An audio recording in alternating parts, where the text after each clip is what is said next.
Eu acabei de receber uma mensagem do meu direct e eu quero mostrar isso para você. Por isso, não saia daí, fique comigo até o final, porque esse vídeo pode ser a resposta que você estava esperando.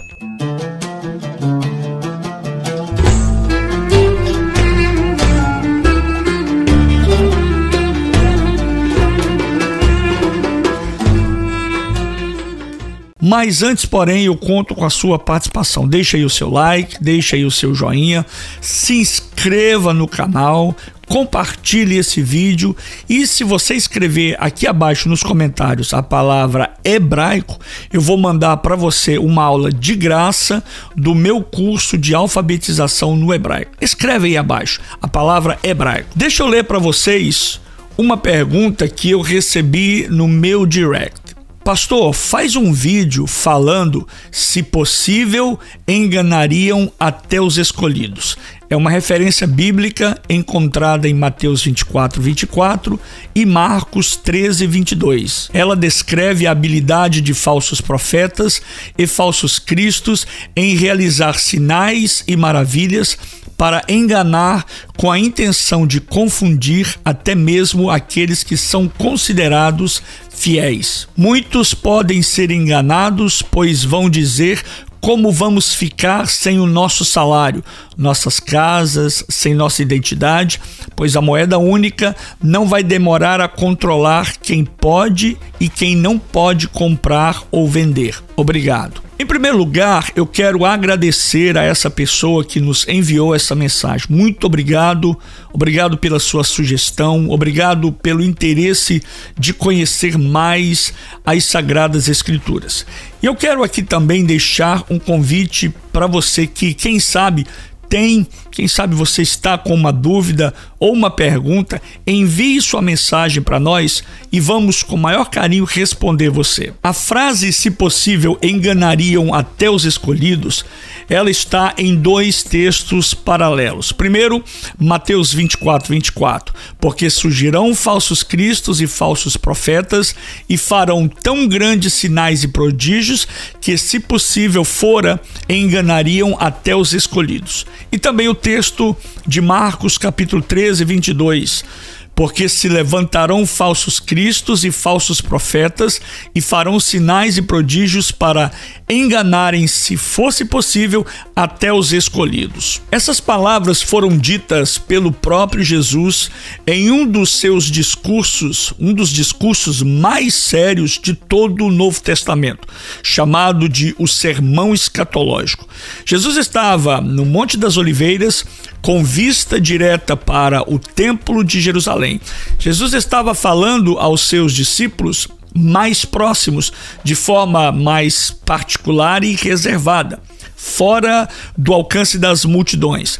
Os discípulos que estavam ali com Jesus naquela hora eram Pedro, Tiago, João e André. O conteúdo de Mateus capítulo 24 e o de Marcos capítulo 13 é o que os estudiosos chamam de discurso escatológico de Jesus, também conhecido de Pequeno Apocalipse, no qual Jesus anuncia a destruição do templo, cumprida no ano 70 depois de Cristo. Esse contexto também descreve sinais que antecedem sua vinda. Alerta para falsos cristos, falsos profetas e enganos sobrenaturais. E fala da grande tribulação, da reunião dos eleitos. Mateus capítulo 24, verso 31.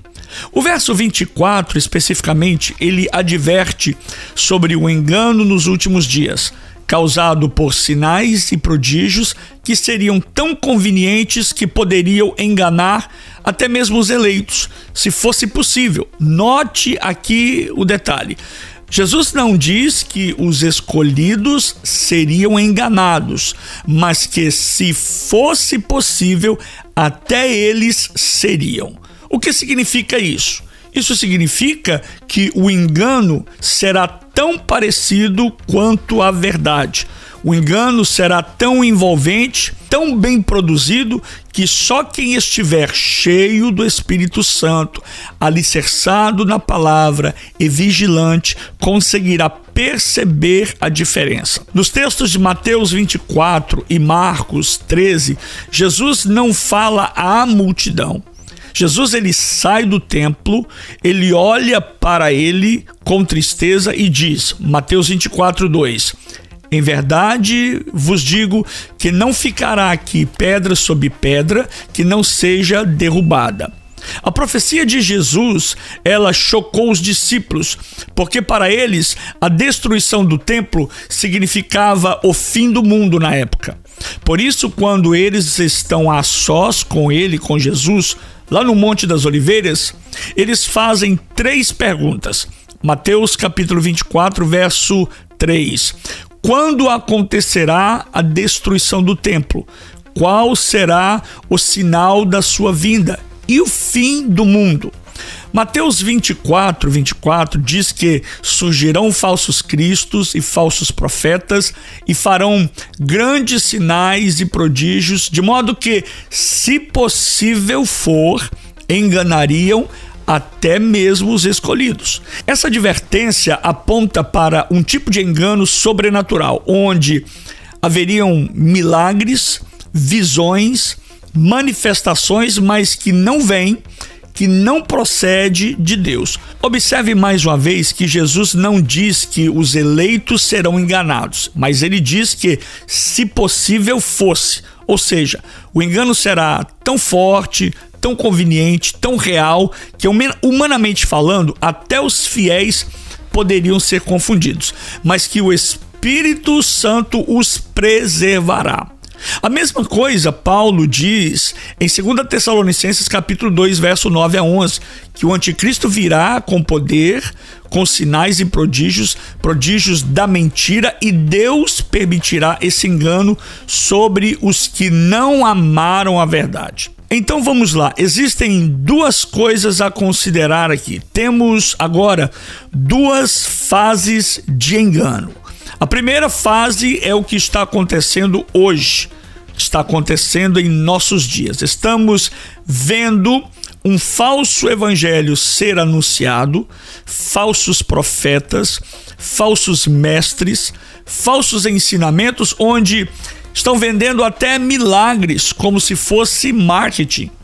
E em cima disso, ainda temos o engano do sistema global, onde identidades digitais estão sendo testadas, a moeda digital de bancos em vários países, limitações de acesso a contas, dependendo da conduta online do cliente, empresas rastreando o consumo e o comportamento para limitar o crédito. E a pergunta que me foi feita no direct volta com força. Pastor, e se um dia eu não puder mais usar o meu salário, minha conta bancária, porque não aceitei o sistema digital global? Essa pergunta é uma pergunta muito importante, é uma pergunta muito especial e peculiar.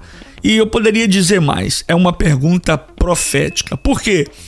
Porque o sistema já está sendo preparado. Se você me acompanha, você vai ver que alguns vídeos anteriores eu tenho falado consequentemente por várias vezes sobre todo esse processo da preparação do terreno para a chegada do anticristo.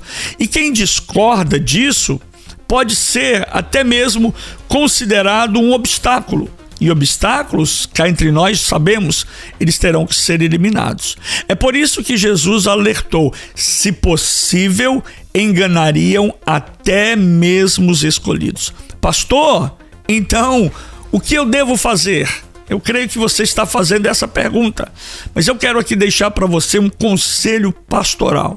A primeira coisa, fortaleça sua fé em Cristo Jesus. Fortaleça a sua vida de oração. Mergulhe na palavra, mergulhe nas escrituras. Busque discernimento espiritual. Não siga a multidão, siga o Espírito. Ensine seus filhos, sua casa, sobre o que está por vir, o que está vindo. Não tema perder o conforto, tema perder a fidelidade, porque os verdadeiros escolhidos podem até mesmo ser perseguidos, mas jamais serão enganados. Agora temos também o que eu chamo de a segunda fase do engano. O engano ele também será aumentado após o arrebatamento da igreja. Se você sente que esse espírito de engano que está operando no mundo, que está agindo em nossos dias, é forte, se você está percebendo isso, após o arrebatamento da igreja, esse engano ele atingirá sua forma mais plena e devastadora com o surgimento do anticristo, o homem da iniquidade. Paulo disse em 2 Tessalonicenses capítulo 2, versos 9 e 10, que ele virá com poder e sinais e prodígios e sinais da mentira. Ele será adorado como se fosse Deus. Lá em 2 Tessalonicenses capítulo 2, verso 4, Paulo também diz que ele terá apoio de um falso profeta que fará milagres visíveis e até mesmo fogo cair, fogo descer do céu. Apocalipse 13 também diz que esse sinal ele será o engano final, onde o mundo inteiro será seduzido por poderes sobrenaturais e malignos pela falsa paz promovida pelo sistema da besta.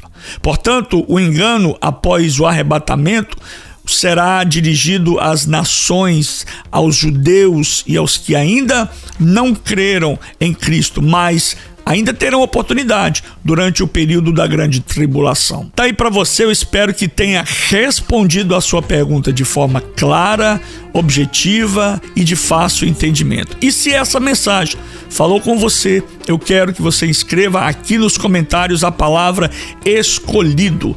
Isso não é apenas uma palavra, é uma declaração espiritual. É dizer para o mundo espiritual, eu estou firme, eu estou com Cristo. Fique com Deus, tchau, shalom, sheikh elechayom tov, nitra eshavu haba, lechitraot, shelohim variotá, shalom uveraha.